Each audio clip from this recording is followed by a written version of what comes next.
I have been married for 3 years to a kind husband.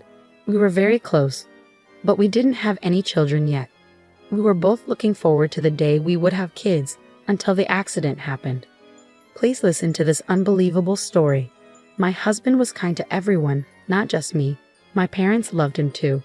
I have a sister who is very focused on her career, and my husband got along with her as well. Suddenly, my husband's work got really busy. He started coming home late and even working on his days off. He was put in charge of a team and was always on his phone, talking to his team members. Looking back, people might have thought, "Isn't that suspicious?" But I didn't suspect anything. I just worried about his health. Then my sister, who lived alone, got a new job and needed to move. She wanted to buy new furniture, so I planned to take her shopping in my car. On the day we planned to go shopping, which was a Saturday, I got called into work by my boss. This was the only day off for my sister. As I thought about what to do, I realized that my husband also had the day off. My husband had been busy with work lately, but I decided to ask him to take my place. Seeing the trouble I was in, he agreed and said, "It's a bit awkward to go out with your sister alone, but it's fine. My car is being repaired, so can I borrow yours?" I was grateful for his help and went to my office to deal with the problem there. It was the first time my husband and my sister went out alone together. I wondered if they were doing well and if they had found the right furniture. When I finished handling the issue at work, it was already dark. I took out my cell phone to call my husband and sister for dinner. That's when I received a call from an unknown number. "Hello, am I speaking to John's family member?" a stranger asked. "Yes, I'm his wife," I replied. "This is the police. Your husband has been in an accident." The man who identified himself as a police officer informed me. He told me that the car my husband was driving had been in an accident and that both he and his female passenger were unconscious. I don't remember exactly what I did when I heard the news, but I rushed to the hospital. At the emergency reception, I gave them my name and was taken to the ICU. Through the glass window, I could see my husband connected to various tubes and wrapped in bandages. I was very worried about what would happen to him. My mother, who lived far away, arrived later, and we spent a worried night together. During this time, the police told us more about the accident.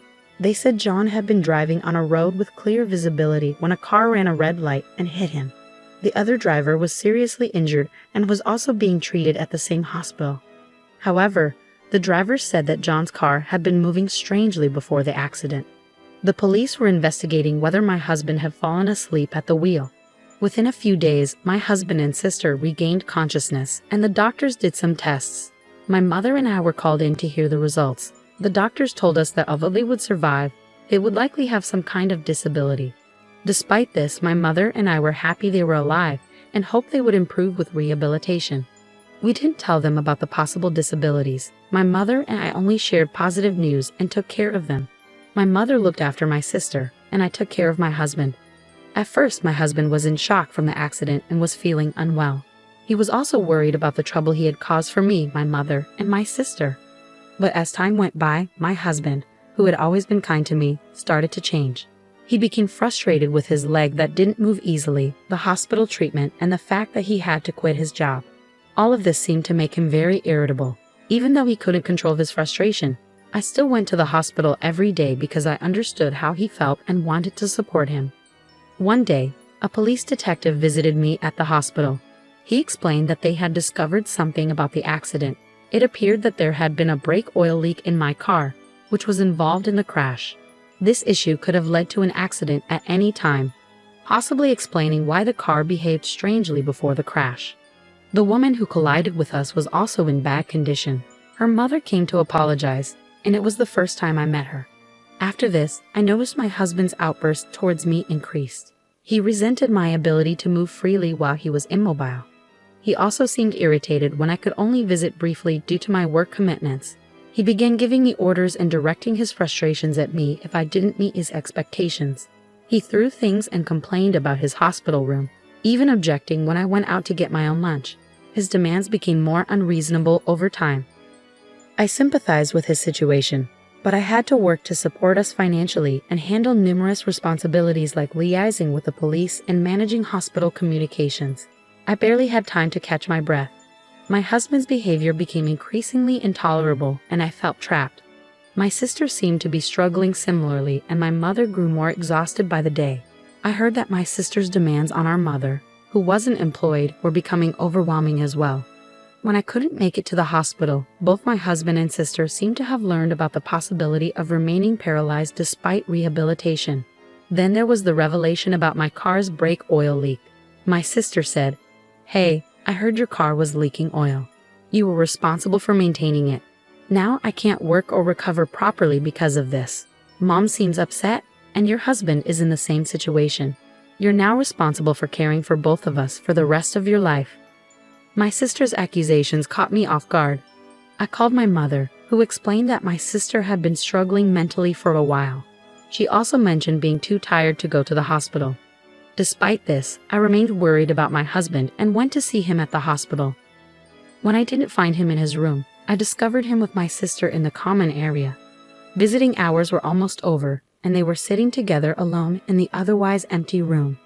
"Hey, I heard that if you had just taken the car in for inspection, none of this would have happened," my husband said, glaring at me. "Yeah, but you're the reason why your sister and I are in this mess," he continued. "The insurance will cover it, and now you're stuck taking care of us for the rest of our lives. Don't forget that." His words hit me hard, and something inside me snapped. "Since when did you two get so close?" I asked sharply. "What do you mean?" he replied defensively. "You don't visit that often, and your mom texted your sister to come over since we can't leave here, and we can't walk. What's wrong with me talking to your sister?" It felt like my husband and sister were teaming up against me.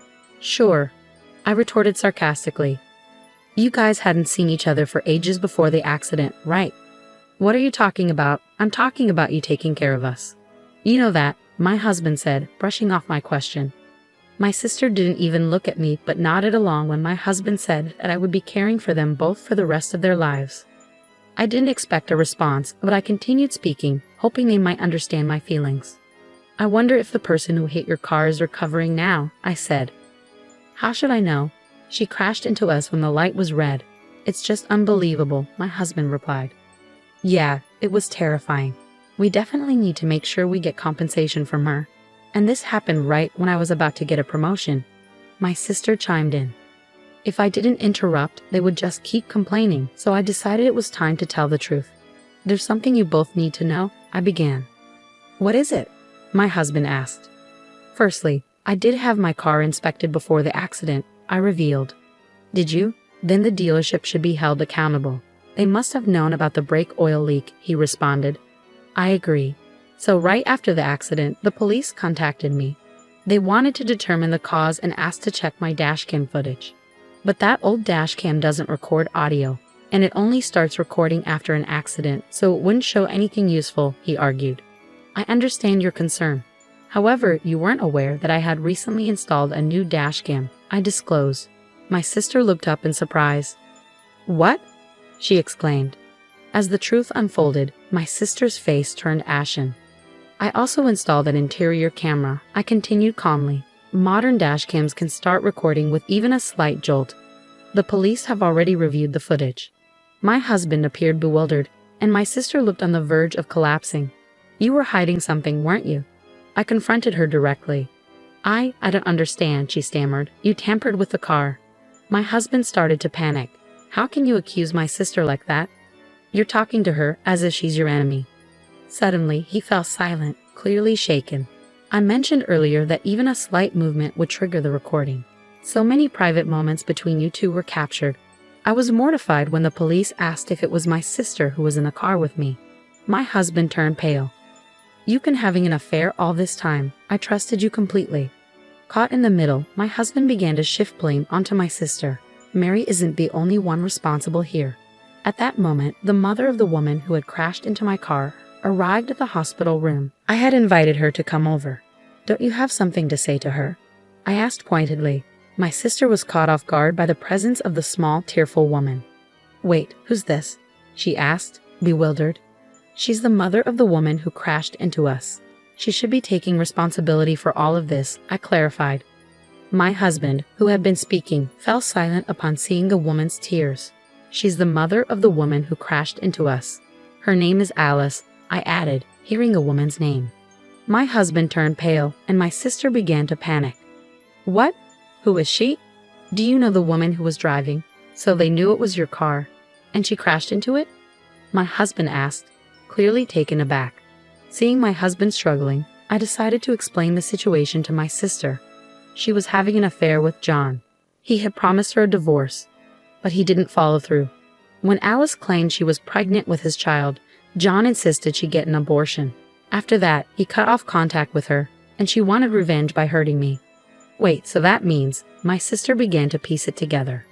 Yes, you were simply in the wrong place at the wrong time, I confirmed. I can't believe this has ruined everything, my sister lamented. The truth is, crying or shoving won't change anything now, I said, pouring out my emotions. Now you both understand what happened. You had an affair behind my back, and Mary tried to harm me by tampering with the brake oil in my car. But she ended up in an accident herself. I'm the victim in all of this. I continued, I was willing to work things out and not divorce you if you showed remorse and came clean during your hospital stay. But you never indicated you were sorry. Instead, you treated me horribly. Remember how we drew up our divorce papers shortly after we got married? I never thought we'd use them, but I filed them today, so we're no longer married. Goodbye. Having said everything I needed to say, I left the dark and quiet hospital feeling a sense of liberation from the resentment that had been bottled up inside me. However, my mother was deeply shocked when she learned the truth. She not only grappled with my sister's infidelity, but also with the responsibility of caring for her physically disabled daughter alone. I ended all ties with John and Mary, but I couldn't abandon my mother to handle everything on her own. I reached out to the woman responsible for the accident, apologized, and arranged compensation for my sister, who was innocently involved. This eased my mother's burden. 2 years have passed since then. I am divorced from John and living independently. My close relationship with him had made our divorce surprising news for my colleagues. Subsequently, I noticed more men approaching me, perhaps because divorced women seemed appealing to them at that time. Despite this, thoughts of my ex-husband lingered, making it hard for me to consider dating again. Instead, I focused on advancing my career by studying for a certification exam and enrolling in an online business school after work. When I was married, I had never imagined pursuing such goals. Unlike my sister, who was dedicated to her career, I had never envied that path. Yet here I was naturally drawn to it. Life, I reflected, is unpredictable.